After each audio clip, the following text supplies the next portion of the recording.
Conor McGregor, the former UFC champion and controversial figure in Irish sports, he's officially thrown his hat into the ring for the Irish presidency. In a move that sent shockwaves through the political landscape, McGregor announced his bid to become the next president of Ireland, vowing to, of course he did, make Ireland great again. McGregor confirmed his intention to run for president in a characteristically flamboyant manner. The MMA fighter took to social media, posting an image of himself standing in front of a private jet, wearing a vest and holding one of his 4 children.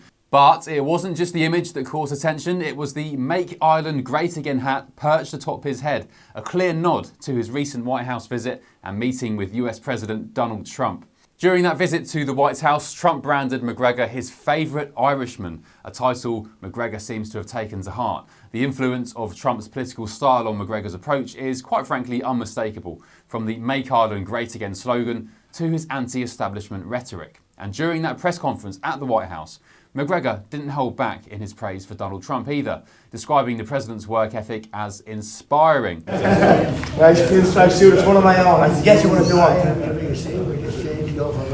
Congratulations. I tell you what, your work ethic is inspiring. He also took the opportunity to comment on Ireland-US relations. Ireland and America, we are siblings.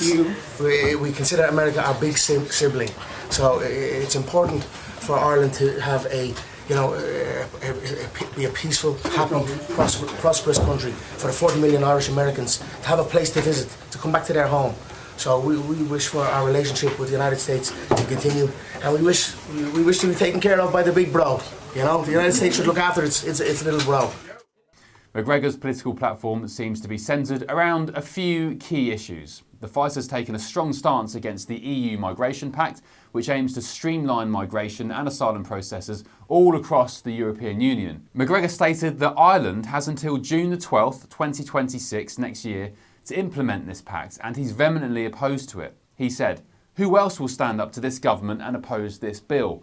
He's promised to put the pact to a referendum if elected as Irish president, stating, "Although I oppose greatly this pact, it is neither mine nor the government's choice to make. It is the people of Ireland's choice. Always. That is true democracy." McGregor has also been vocal about what he perceives as a threat to Irish culture and identity. He's claimed Ireland is on the cusp of losing its Irishness due to what he terms an illegal immigration racket. The illegal immigration racket is running ravage on the country. There are rural towns in Ireland that have been overrun in one swoop, that have become a minority in one swoop. So issues need to be addressed, and the 40 million Irish Americans, as I said, need to hear this, because if not, there will be no place to come home and visit. You know, Ireland is at the cusp of, potentially losing its Irishness, and I'm here to raise the issue and highlight it.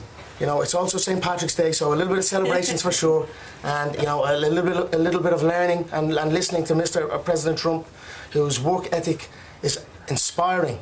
And all that does to me is highlight the lack of work on my side.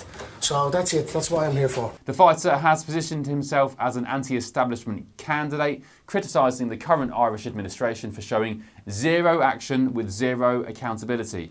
His campaign seems to be built on the idea of shaking up the political status quo in Ireland. And while McGregor's announcement certainly has grabbed headlines, his path to the presidency is far from straightforward. The next Irish presidential election must take place by November the 11th, 2025, this year, giving Conor just over 7 months to build his campaign and gather support. To become an official candidate in this race, McGregor needs to secure nominations from either 20 members of the Irish Parliament or 4 county or city councils.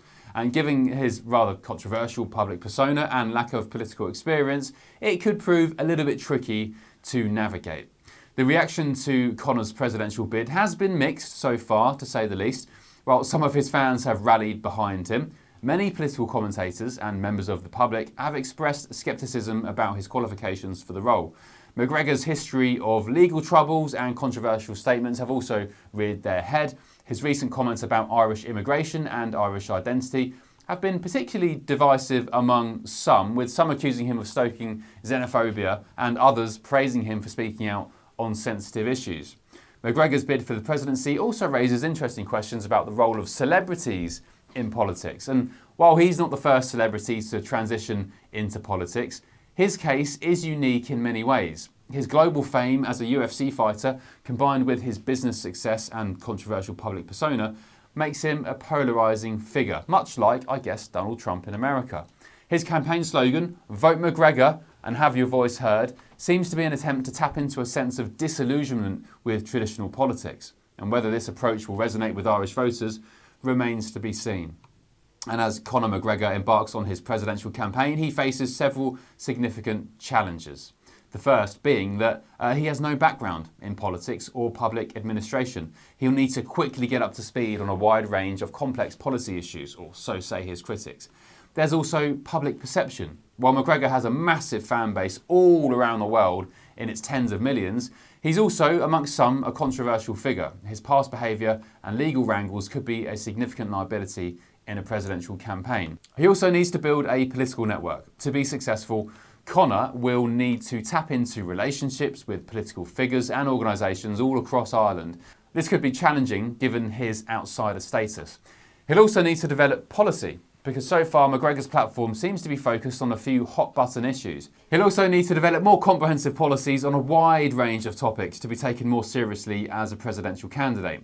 And McGregor's bid for the presidency is undoubtedly one of the most unexpected political developments of 2025. Whether you view him as a breath of fresh air in Irish politics, or maybe, according to some, a dangerous populist, there's no denying that this campaign will be one to watch. And as we move closer to the election in November, it will be fascinating to see how McGregor himself adapts to the world of politics. Will he be able to translate his fighting spirit and business acumen into political success? Or will his controversial past and lack of political experience prove just a bit too much to overcome? Well, it didn't for Donald Trump, I'll say that. One thing is for certain, with Conor McGregor in the race, the Irish 2025 presidential election promises to be anything but boring. And as the fighter himself might say, we're not here to take part, we're only here to take over. Only time will tell if Irish voters are ready to let him do just that. This is Ben Leo for GB News. Don't forget to subscribe clicking the button below, and I'll catch up with you in the very short future.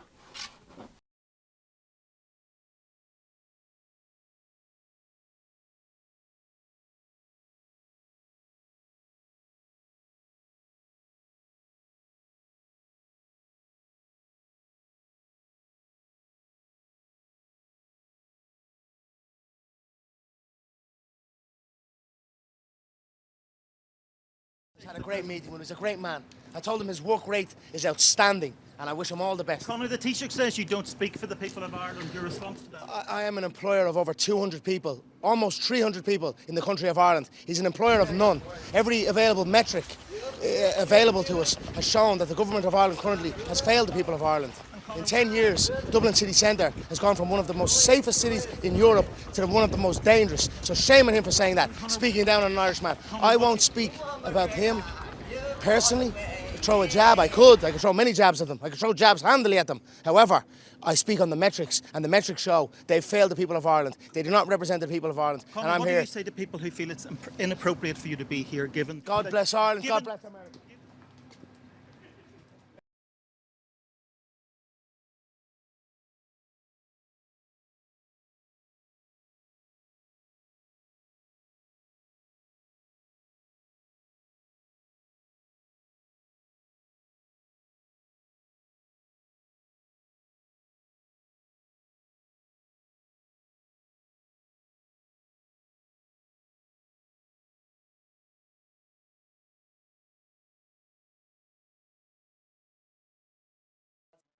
Prosperous country for the 40 million Irish Americans to have a place to visit, to come back to their home. So we couldn't think of a better guest to have with us on St. Patrick's Day. We're both wearing our green. This was not planned, but very festive. And as you know, I'll be having a briefing later at 1 o'clock, so we'll talk more about their meeting later. But he's going over to meet with some other administration officials. He's spending the day in Washington, D.C. Yeah, for sure. So I'm here to raise the issues that people of Ireland face. You know, and it'll be music to the people of Ireland's ears, because never on the main stage has the issues the people of Ireland face been spoke. You know, our government has long since abandoned the voices of the people of Ireland, and it's high time that America is made aware of what is going on in Ireland. What is going on in Ireland is a travesty. Our government is the government of zero action with zero accountability. You know, our money is being spent on overseas issues that has nothing to do with the Irish people.